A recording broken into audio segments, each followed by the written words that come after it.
Hello everyone and welcome to another video. This time we're going to be looking at the Bradford Corporation Tramways, which was requested by a viewer. So I decided I would do it. So in 1880 the Bradford Corporation gained parliamentary approval under the Bradford Corporation Tramways order to construct a tramway system in the city.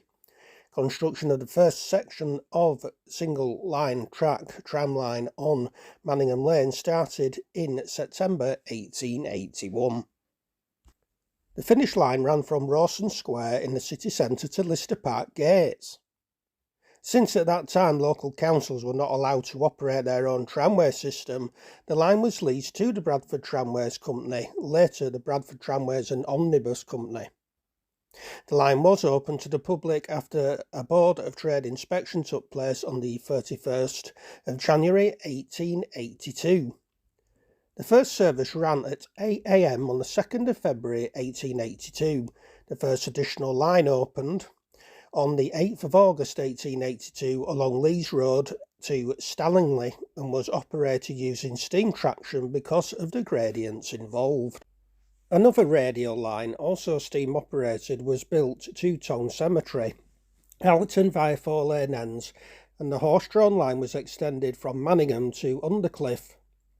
Another new line was constructed in 1884 from the Town Hall Square to Shelf, together with a branch line from Odsall to Wyke. Although the Bradford Tramways Omnibus Company was offered the operating lease, it did not show sufficient interest. The corporation therefore invited offers and leased a new line to the newly formed Bradford and Shelf Tramways Company for 19 years.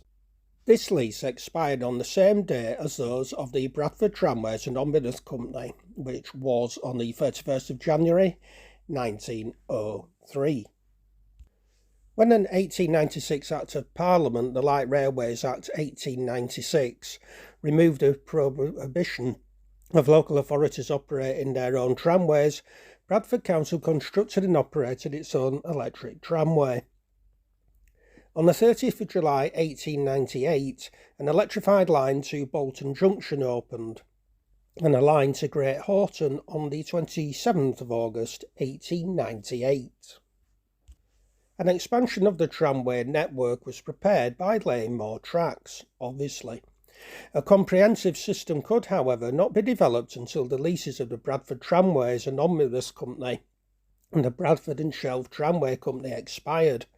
The corporation obtained therefore statutory powers to terminate the company's leases before the expiry date and purchased them on the 1st of February 1902, after which date both tram companies went into liquidation. Some of the steam engines and cars from the former tramway companies were hired until the electric system was fully operational. The horse trams on the Manningham Lane line were retired on the 31st of January 1902. In 1903, steam services on the former Bradford and Shelf tramway lines ceased, and the company tramway system became fully electrified.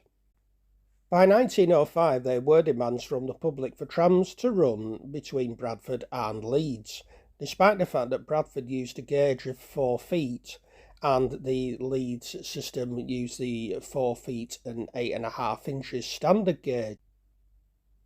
Christopher John Spencer was the general manager at the time, and with his engineer J.W. Dawson designed wheel sets where the wheels were mounted on a splined axle, allowing the wheels to move outwards when heading for Leeds and to move inwards when heading for Bradford. Pretty good, that. A special length of transition track work was laid in Town Street, Stanningley, and staff from both systems met on the night of the 22nd of February 1907 to test the system by travelling down Thornbury to Bradford and then back to Armley. Further trials took place. Fares were agreed and a batch of new variable gauge tramcars were built. The through service began on the 7th of June 1909 and ran until the middle of the First World War, when maintenance issues resulted in through running being withdrawn. The Mid-Yorkshire Tramway Company of Shipley was purchased in 1904 and incorporated into the Bradford system. The last extension from Bingley Post Office to Crossflats was opened in 1914. Where the population of an area was too small to warrant a tramway service, bus services were established. Bradford had given preference to the trolleybus over the motorbus, and after inspection of several European systems, a first trolleybus service was opened between Leicesterdike and Dudley Hill on the 20th of June 1991. Although R. Wilkinson, the Transport Department manager, around 1920 favoured the trolleybus as a replacement for the tramway, the Transport Committee decided to retain the tramway system.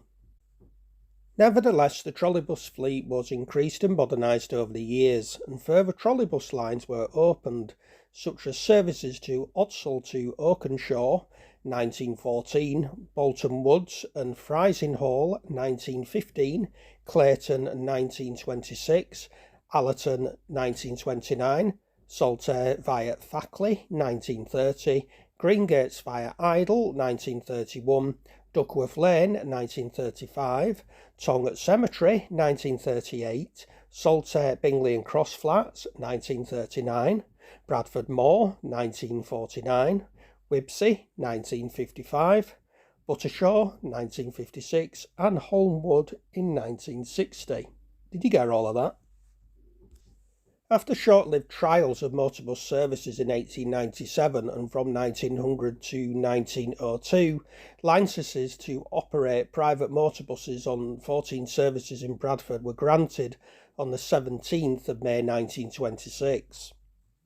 The Corporation had obtained similar powers through the Bradford Corporation Act in 1925, but the use of their buses was initially restricted to the city. The first scheduled bus service of the Corporation started from Lister Park to Bankfoot on the 13th of May 1926, in deliberate competition with a local operator who ran buses in competition with the tramways. In 1926, bus services started to Fagley. In 1927, to Little Horton from Duckworth Lane, to Horton Bank Top from Bankfoot, and to Tongue.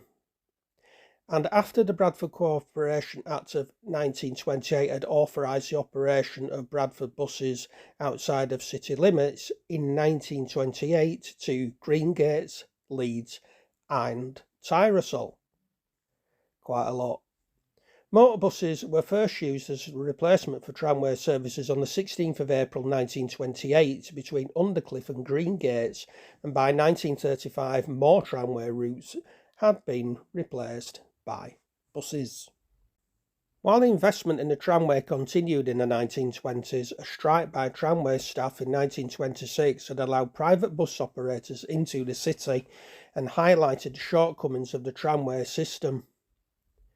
When worn tramway tracks were due for repair in 1928, a replacement of the tram by trolleybuses was suggested, which was to cost only a quarter of the cost of completely renewing the track. Although the official policy still provided for all three forms of transport in Bradford, plans were already made to replace the tramcars. The Allerton tram line was replaced by trolleybuses in 1919, causing some older tramcars to be withdrawn. In 1930, the trams on the Thackley and Saltaire route were replaced by trolleybuses, and by 1931 construction of tramcars had ceased. Much of the tram system had closed in 1939, and the remainder was to be abandoned in the following years. The onset of World War II delayed the plans. Motorbus services were affected by restrictions in fuel, while the tram and trolleybus services continued normally. After the war, the remaining tram lines were closed, and the last Bradford tramcar, number 104, returned to Bankfoot Depot for the final time on the 6th of May 1950. The undertaking changed its name to Bradford City Transport in 1952. The Bradford trolleybus system covered 47 route miles and operated 200 vehicles at its peak. An increased diesel fuel duty in 1952, coupled with a decrease in electricity costs, meant that trolleybuses were more economical to operate than motorbuses. By 1962, the position had been reversed, so that the Transport Committee voted to replace the trolleybuses by the more flexible motorbus. In March 1961, the trolleybuses on the City to Bradford Moor route were withdrawn, followed by those on the Eccleshill to St Enoch's Road route in November 1962. In 1967, less than 100 trolleybuses remained in service, and number 844, the last trolleybus to carry fare-paying passengers into Bradford and the last in Britain, returned to Thornbury Depot on Sunday the 26th of March 1972 for the last time.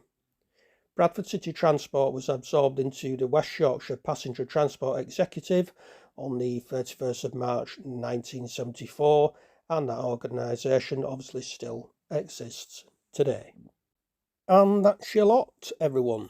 So thank you very much for listening to this video. Please remember to like, share and subscribe. And if you have any suggestions on any videos you wish me to do, then please do post this in the comments.